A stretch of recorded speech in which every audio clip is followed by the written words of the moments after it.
biele víno, limetka v mochite. Čo? Že tento kanál už viac nie je o pive? Ale je, nenechajte sa zmiasť. To je len popis novozélandských chmelov, ktoré sa chystám použiť. Chcete vedieť viac? Tak si pripravte poháre. Začíname.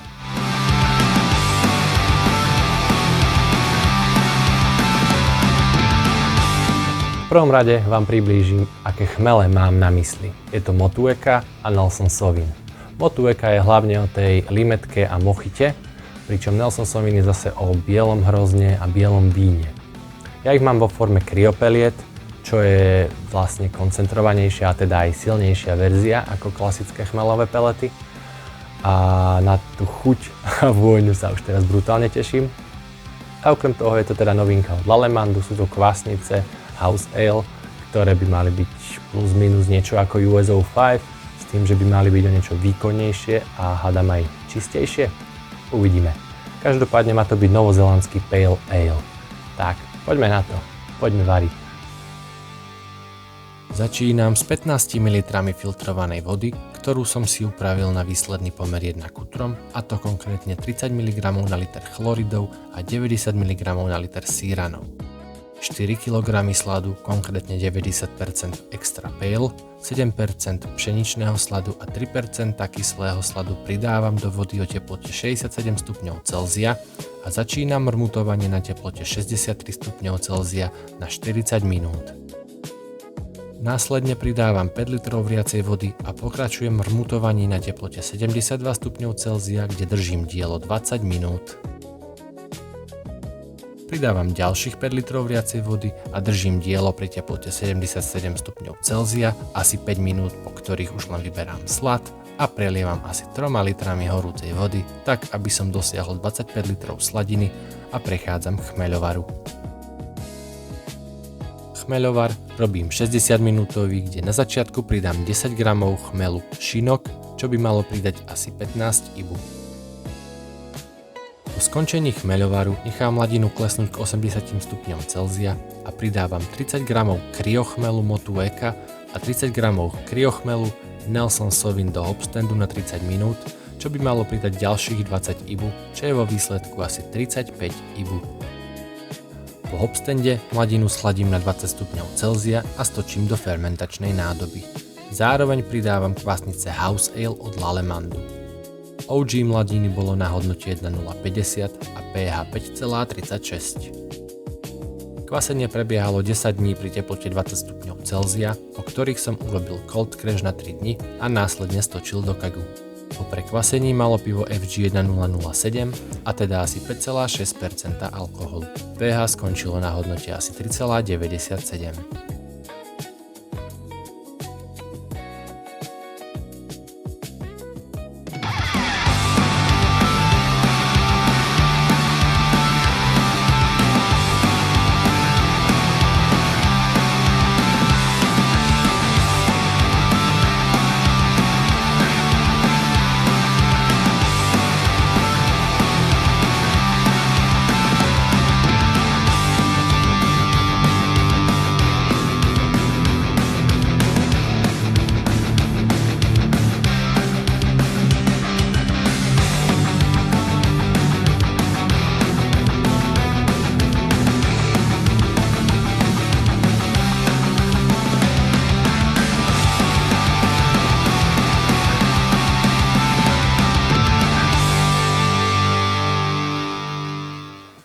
Tak, a toto je výsledný novozélandský Pale Ale.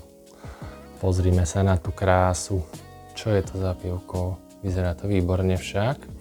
No, tak sa pozrime na tú farbu. Je určite žltá. Žltá, tak slamovo žltá.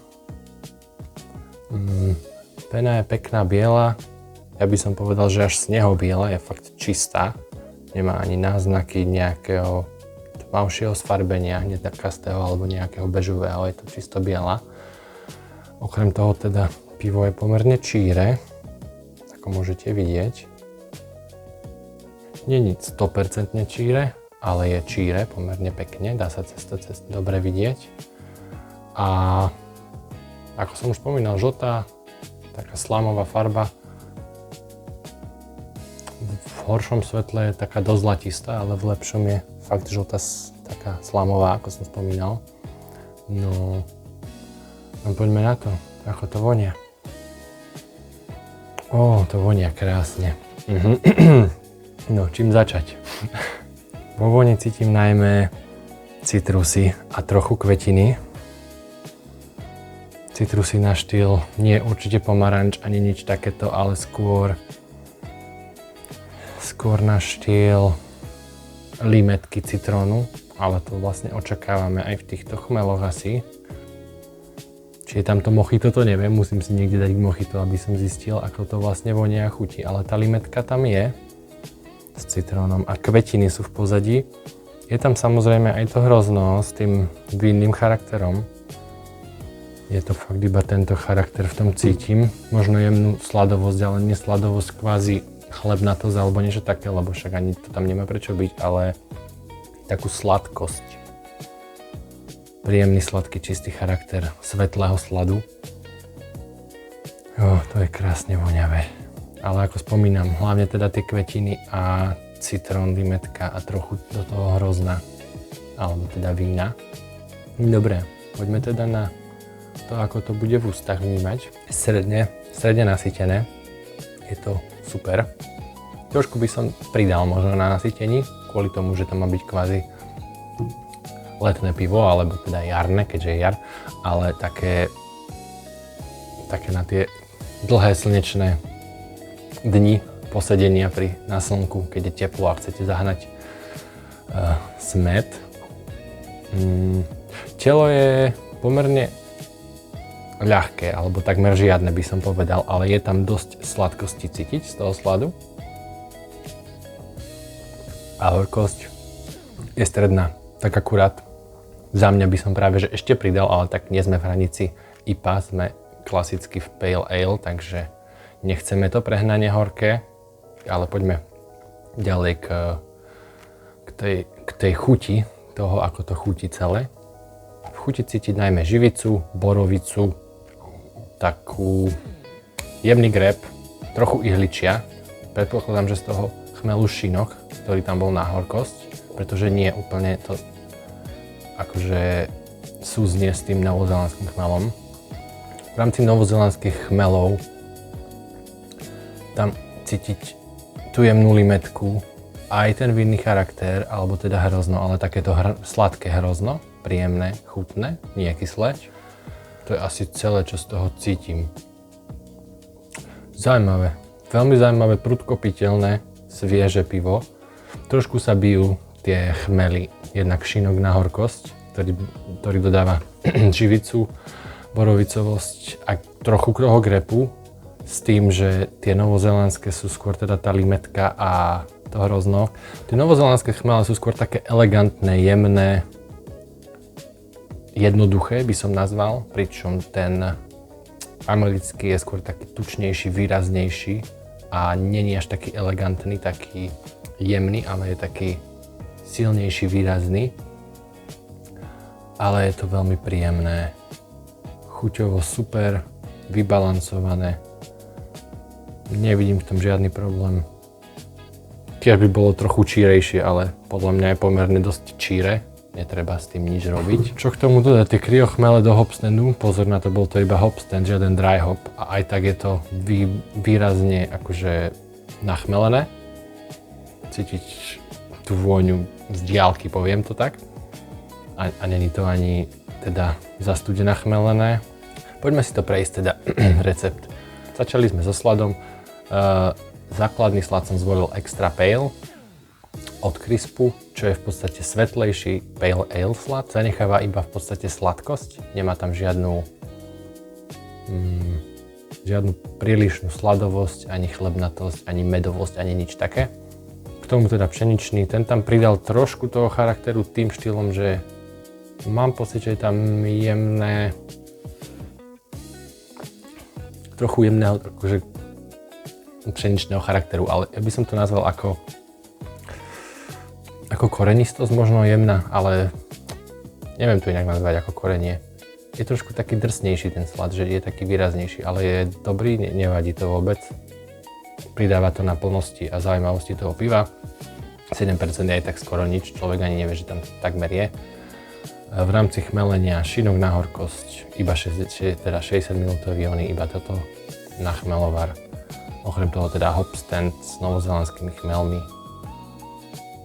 Úplne stačí. 30 gramov z každého, poviete si, že to je 60 gramov, to nie je až tak veľa do hop standu. Áno, ale sú to kryochmele, takže pri kryochmeloch treba rátať s dvojnásobkom. To hneď ideme zo 60 na 120 gramov, to je vlastne 6 gramov na liter do hop standu, čo je už pomerne veľká dávka. Jasné, keby som chcel viac toho charakteru, tak pridám ešte do dry hopu znova, ale chcel som to piteľné, chcel som to svieže, chcel som to hlavne jednoduché, nechcel som sa zabávať teraz s dry hopom a dopadlo to na parádu, je to príjemné letné pitie, škoda, že je jar, nevyšlo mi úplne počasie, nevadí. Ale možno ho uvarím aj v lete, je fakt dobré. Kvasnice House Ale od Lallemandu, podľa mňa výborne. Ja som doslova spokojnejší ako USO5, naposledy USO5 som varil Galadriel a viete, nedopadlo to úplne tak, ako som chcel, dlho trvalo, kým sa z toho dostalo, akože kým sa to kvázi vyležalo a bolo to také, ako si to predstavujem, kvázi to pivo. Pri týchto, nechal som tomu teda viac dní tomuto, aj keď nebolo to treba, ale nechal som tomu 10 dní, nech sa to vyčistí, vyčíri, nech sú chute také, aké majú byť. A fakt sú dobré tieto House Ale kvasnice. Aj som si odložil nejaké z nich, asi ich použijem v ďalšej várke, uvidím. Nič viac, nič menej. Profil vody 30:90, išiel som trošku nižšie, chcel som ísť 1:3, ale klasicky chodím 50 mg na liter chloridov a 150 na akože syranov. Teraz som šiel 30:90, že kvázi zjemním ten profil. Je cítiť, že to je jemnejší profil a je to super. Akože je cítiť. Keby som akože mal toto 30:90 a vedľa pivo 50:150, myslím si, že by som tam moc ani nespoznal, kvázi. Neviem, čo ešte. Je to skvelé pitie. Fakt skvelé. Na leto treba toho variť viac. Aj vy si uvarte. Nie je to až také ťažké. Skvelé. No čo treba zlepšiť na tomto recepte? Asi nič. To výborné pitie. Tak na zdravie. Zas niekedy na budúce.